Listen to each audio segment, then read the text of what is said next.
10वीं क्लास का जीव विज्ञान का एक महत्वपूर्ण अध्याय उत्सर्जन है। 10वीं क्लास का है ना महत्वपूर्ण अध्याय कौन सा है? उत्सर्जन। वो अध्याय 4 में है ना। अध्याय 4 उत्सर्जन है। इसका बहुत ही महत्वपूर्ण स्थान रखता है ना, परीक्षा की दृष्टि से, शारीरिक दृष्टि से, दोनों दृष्टि से भी। आप लोग उत्सर्जन क्या है? उत्सर्जित पदार्थ है, उत्सर्जन है ना।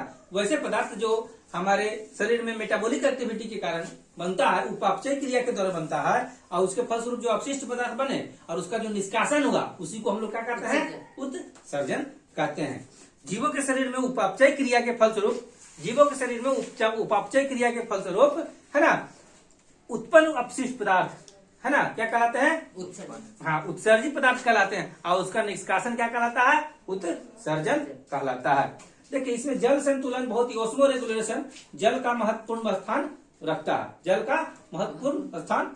है। अब देखिए, अपशिष्ट पदार्थ है जो मुख्य रूप से प्रोटीनियस फूड से बनता है। किससे बनता है? Proteinaceous food. हम लोग मांस खाते हैं है ना, बहुत लोग शाकाहारी होते हैं, दाल खाते हैं है ना, अंडा खाते हैं, तो उससे प्रोटीन रहता है। अब प्रोटीन जाकर के लीवर में, कहाँ पर? लीवर में जाकर के क्या बनाता है? टूटता है। और प्रोटीन अमीनो अम्ल में टूटता है। पहले सब किसमें टूटेगा? अमीनो में।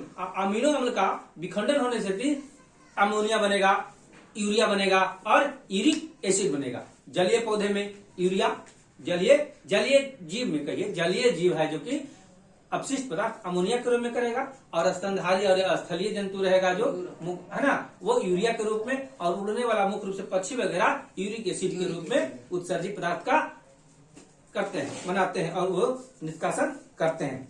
अब है हमारे शरीर में या उच्च वर्ग के प्राणियों में उत्सर्जन के लिए जैसे एक विशिष्ट अंग बना है जिसको किडनी कहते हैं। क्या कहते हैं? किडनी का बनावट है। किडनी जो बहुवारा होता है वो हमारा देखो कहाँ होता है?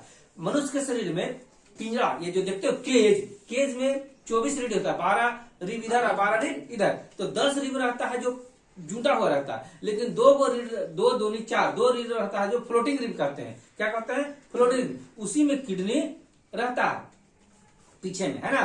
तो दोनों तरफ किडनी रहता है, और इनका वो हल्का 5 सेंटीमीटर है ना, उसको 5 से 6 सेंटीमीटर मोटा रहा, मान के एकदम तंदुरुस्त, 10 सेंटीमीटर लंबा रहा है ना, मोटा दस एक तरफ सेम के आकार, किसके आकार का? सेम के बीज के आकार का, 10 सेंटीमीटर लंबा, 5 से 6 सेंटीमीटर मोटा है ना, 2.5 सेंटीमीटर मोटा होता है, 2.5 सेंटीमीटर मोटा होता है। अब वो कहाँ? फ्लोटिंग रिब से जुड़ा रहता है, फ्लोटिंग रिब से जुड़ा हुआ रहता है। क्या चीज जुड़ा रहता है? किडनी। क्या चीज? किडनी। आदमी का अगर एक किडनी निकाल भी लिया जाए तो एक किडनी से वह बहुत दिनों तक काम चला सकता है। मनुष्य के शरीर में क्या किडनी होता है? 2 किडनी होता है ना। तो किडनी के ऊपर में एक ग्लैंड होते हैं, उसको कैप ऑफ किडनी कहते हैं, वो एड्रिनल ग्लैंड। कौन ग्लैंड है? एड्रिनल ग्लैंड कहते हैं उसको। अब है जो कि किडनी का जो देख रही है, किडनी है, किडनी का अंदर वाला जो गड्ढे वाला भाग है उसको हाइलम कहते हैं। किडनी के गड्ढे वाला भाग को क्या कहते हैं? हाइलम। क्या कहते हैं? हाइलम कहते हैं। देखो, ये जो गड्ढे वाला भाग है उसको क्या कहेंगे? हाइलम कहते हैं। ठीक है। अब किडनी में जो खून जाता है ना, धमनी के द्वारा इसमें प्रवेश करता है। किसके द्वारा? मान ले कि ये धमनी के द्वारा प्रवेश करता है। प्रश्न बहुत बड़ा है, किसके द्वारा किडनी में प्रवेश खून करता है? तो धमनी के द्वारा, और निष्कासन होता है शीरा के द्वारा। ये बहुत बड़ा क्वेश्चन है। ठीक है। और मूत्रवाहिनी के द्वारा फिर बाहर होता है। किसके द्वारा? मूत्रवाहिनी के द्वारा बाहर हो जाता है मूत्र, है ना। बाकी यूरिया जो है, इसमें पिरामिड स्ट्रक्चर होता है। इसी में नेफ्रोन है जो किडनी का क्या है? रचनात्मक और क्रियात्मक इकाई है। किडनी का रचनात्मक क्रियात्मक इकाई कौन है? तो नेफ्रोन है। एगो में 10 लाख, एगो में 10 लाख, बहुत सारे 10-20 लाख हमारे शरीर में किडनी में नेफ्रोन है। क्या है? नेफ्रोन है। और वह पिरामिड के रूप में वह रहता है, संगठित रहता है। तो किडनी में कॉर्टेक्स और मेडुला, इसको कॉर्टेक्स और मेडुला, और गड्ढे वाला भाग के नतोदर भाग, गड्ढे वाला भाग को हाइलम इसको बोलते हैं, जहां से वह शीरा और धमनी जुड़ता है। शीरा से हमारा खून अंदर जाता है, और नहीं, धमनी से अंदर जाता है और शीरा से बाहर निकलता है। ये बात को ध्यान में रखना है। फिर जो छना हुआ जो रहेगा यूरिन, वह है ना, वह आ जाएगा मूत्राशय में। ये मूत्राशय नाशपाती के आकार का होता है। क्या जो होता है? मूत्राशय। मूत्राशय में आकर के जमा होता है और जब बाहर जाता है तो वो बाहर निकल जाता है। ये है हमारा पूरा मूत्राशय का ये बनावट। अब इसी में आता है हमारा एक अंग है नेफ्रॉन। इसको बोलते हैं नेफ्रॉन जी। क्या बोलते हैं? नेफ्रॉन। नेफ्रॉन नेफ्रॉन बोलता है, यही नेफ्रॉन है। नेफ्रॉन में आते हैं, देखिए ग्लोमेरुल जाले जैसा बनावट है, जो ग्लोमेरुल है जहां है जो कि रक्त का क्षमता है, रक्त क्षमता है। और अपशिष्ट पदार्थ नीचे जाते हैं, कहाँ जाते हैं? कुंडलियुमा बोमेन कैप्सूल में, बोमेन कैप्सूल में और कुंडली में। फिर बोमेन सब ग्लोमेरुलस के सम्मिलित रूप को मालपेगियन कोष कहते हैं। बहुत इंपॉर्टेंट क्वेश्चन है 10वां में। ग्लोमेरुलस और बोमेन कैप्सूल के सम्मिलित रूप को मालपीगियन कोष या मालपीगियन संपुट कहते हैं। और कुंडलित रूप में आकर के हेनले का चाप बनाता है। अविधिरोही और अपरोही, माने नीचे वाला जा रहा है अधिरोही, ऊपर जाएगा जो अपरोही। और इसमें हेनले का चाप स्थिति जाकर के फिर मूत्रवाहिनी में आकर के अंत में मिल जाएगा, आयोडीन बाहर चलाएगा। हमारा जो बच गया, इसमें भी बचा हुआ सोडियम पोटेशियम रहता है, वो केशिका नली के द्वारा फिर से ऑब्जर्व हो जाता है।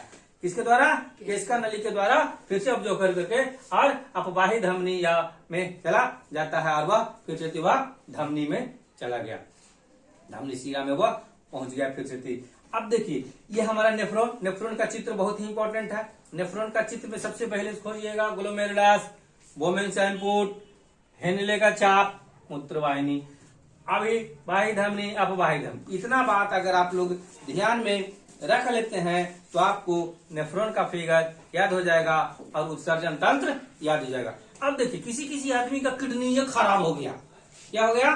किडनी खराब हो गया तो वह व्यक्ति को माने कि उसको डॉक्टर लोग है ना आर्टिफिशियल तरीका से क्या करते हैं? आर्टिफिशियल तरीका से उसका खून को साफ करते हैं, है ना। तो उसके लिए हमारा एक ये चित्र ध्यान में आपको लग रहा होगा। देखिए धमनी में एगो सुई लगा देता है, उससे खून बाहर आ रहा है। अब जितना प्रेशर से आ रहा है वो माप लिया, जितना प्रेशर से आ रहा है वो माप लिया। अब उसको फिर पंप के द्वारा लाया। अब प्रतिस्पंदक मैंने खून नहीं जमने देने वाला केमिकल इसमें डाल दिया।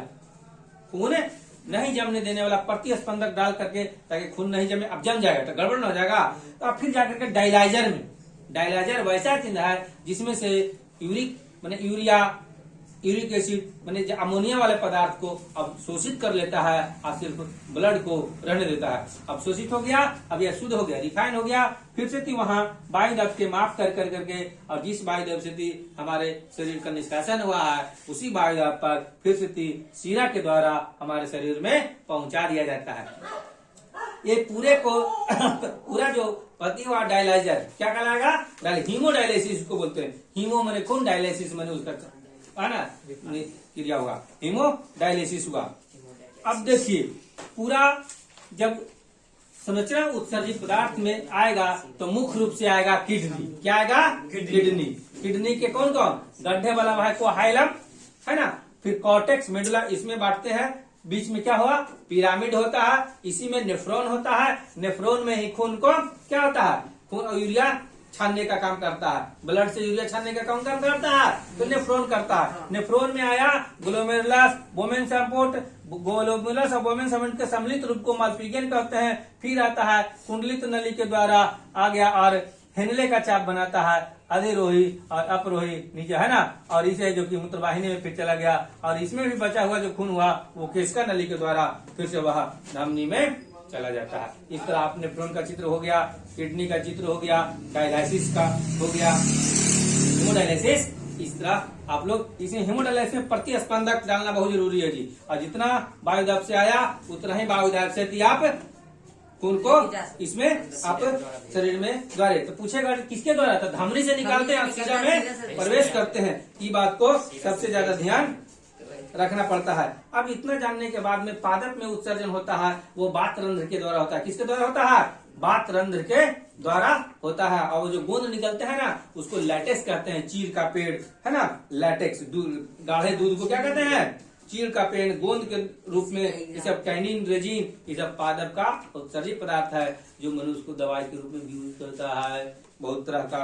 अब आप लोग इतना होने के बाद में आप लोग प्रश्न बताइए, कुछ जल्दी जल्दी बताइए। तो निम्नलिखित में कौन एमिनो अम्ल के विखंडन से बनता है? NH3। अमोनिया, कस के बोलो अमोनिया। अमोनिया। आगे, अगर किसी पदार्थ से किसी मनुष्य का एक बुरी कार्य करना बंद करे तो उसका परिणाम क्या होगा? दूसरा काम करेगा। ब्रिक किस जब का प्रक्रम का हिस्सा है? उत्सर्जन का, एक्सक्रीशन का। रेजिन किस पौधे का उत्सर्जित पदार्थ है? तो चीड़ का।